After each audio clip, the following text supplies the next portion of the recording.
Nate Berkus, interior designer and author, once wrote, "Your home should tell the story of who you are and be a collection of what you love." When I was a little girl, I could see fingerprints of this. I would arrange my dollhouse and my Barbie dream house all nice and neat, with everything perfectly in place. I even sketched out my dream room on a little piece of notebook paper. I would always ask if we could go look at open houses, even though we had no intention of moving. And every time we stayed at a hotel, I was always excited to see how the room was set up. I always recognized the minor details in decoration, and I had never noticed these were connected until I realized that I was interested in pursuing an interior design career. This love and passion has always been inside of me, and now I know that I want to be the one creating these spaces. The things we collect are a reflection of our passions, and we must keep them in mind as we create the space around us. What I love about interior design is that you completely shift the atmosphere and empathy of a space just by structure, color, and decoration. We moved out of my childhood home about a year and a half ago, and at first I thought it was going to be really hard to leave since it's all I ever knew. But a family friend of ours flipped it, and in a sense it disconnected me from it, making it easier to leave because it no longer felt like my house. It sparked an interest in me when I realized that you can use materialistic items to feel connected or disconnected to a space. I will know my clients' characteristics and find colors and pieces to represent them. I want people to be truly known and loved because they were heard and because their space describes who they are as humans. What they love will be expressed through interior design. And when a visitor walks into their home, they will have the ability to understand the owner's personality purely by the design. If your personal space doesn't portray who you are, why spend the majority of your time in it? I will get to be doing what I love while portraying what others love. What I love about interior design is that every room is new and presents me a new challenge, and I get to help people feel comfortable in their own homes. Recently, I took an Enneagram test where I found out that I am both a challenger and a helper. Getting to face a challenge and help others is a perfect fit for my personality with this career.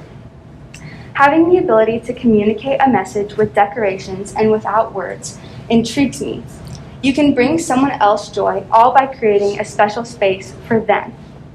I will make it possible to empathize by being purposeful and intentional with decoration and placement. Just as God intentionally placed items in the tabernacle that represent holiness, He also put each item in a specific place. Intentionality, detail, and placement lead to beauty. I want to make a place where God can visibly dwell because it is simply beautiful. Whether my client believes in God or not, his beauty will be expressed by the space around them.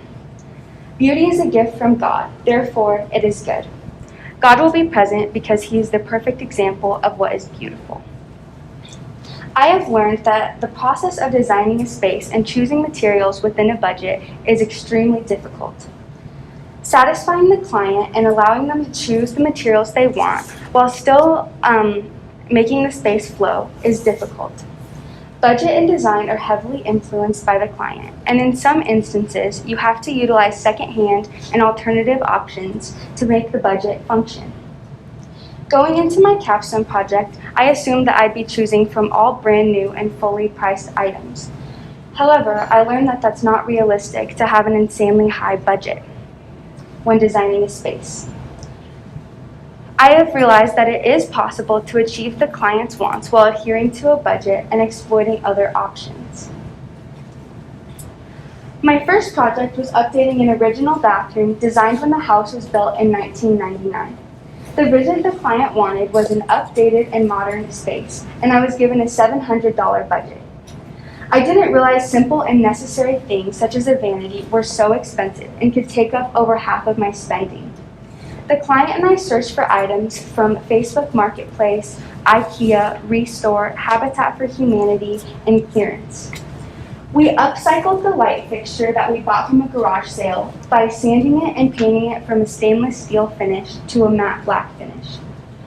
We bought separate items and pieced them together rather than buying complete and more expensive versions, such as the light fixture. We purchased the globes separately and we reused the light bulbs, and it still made the space flow.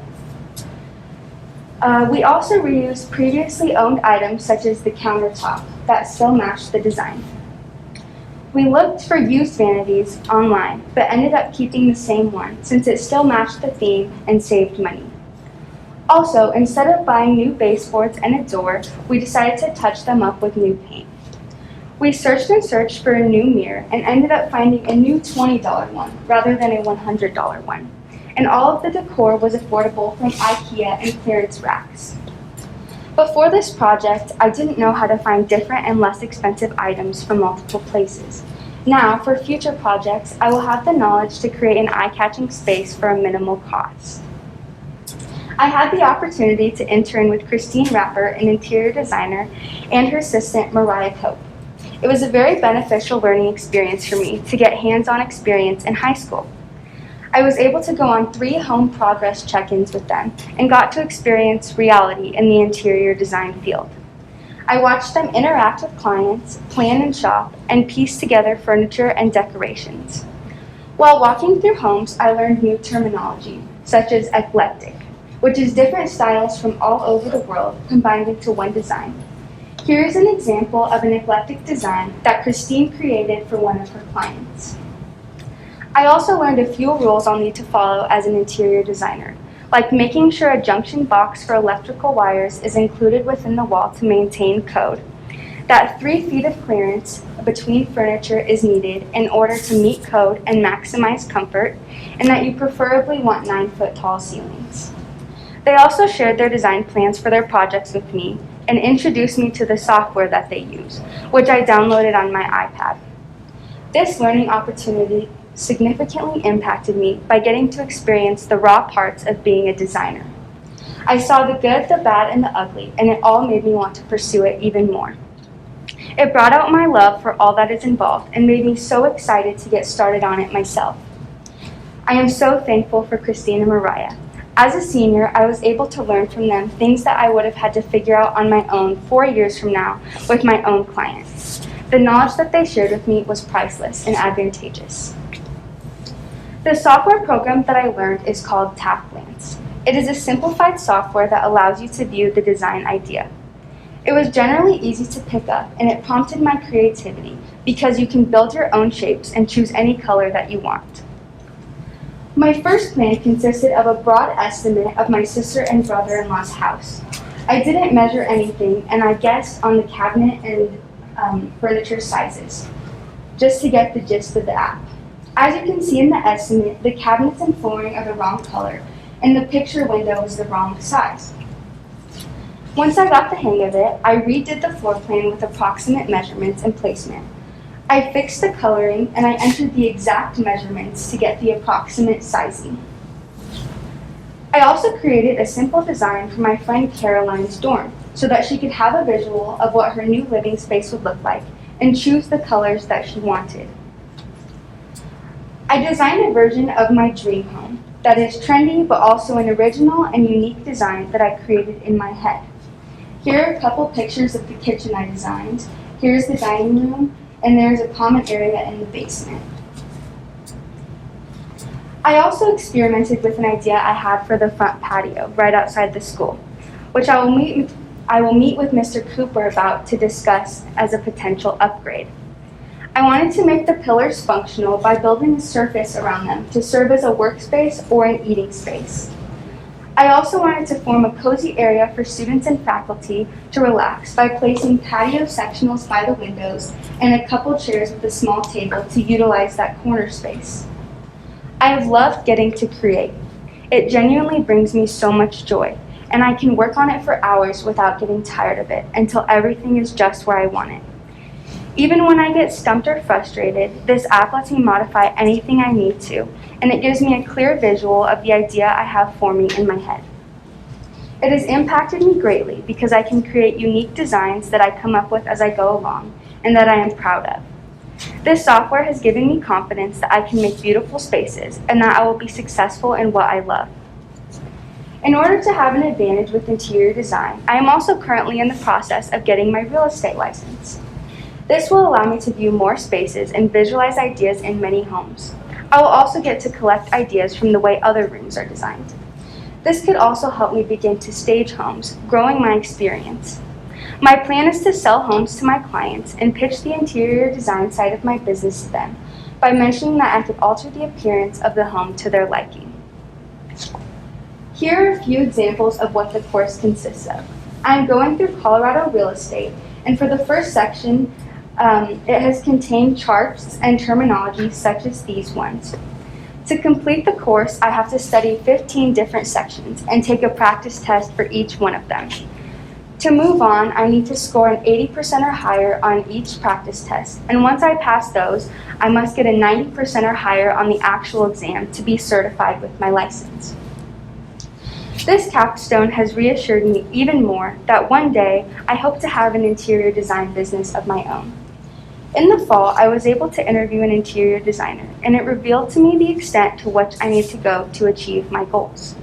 At first, I thought I could do my own thing after college, but I learned that I will need to experience and grow from other companies, such as residential and commercial businesses, before I can be independently successful. Understanding the software and realizing that not all clients can visualize the spaces the way that I do is just the start.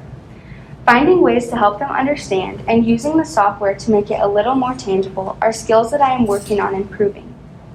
I believe that I have sort of a natural eye for this career path, but I also still have a lot to learn. I want to use my perfectionism and creativity to express character. I want to be a good listener and to know people, to personalize a unique space for them. It will be a challenge, but learning how to do this will make me grow, and I'm so excited for what my future holds. This has also been a really beneficial learning experience for who I am as a person. The week before Capstone started, I had no idea what I wanted to spend a year learning and researching, and I had no idea what I wanted my career path to look like. I was told to choose what I loved and what I wanted. As I explored my options, I realized how much excitement interior design genuinely brings me.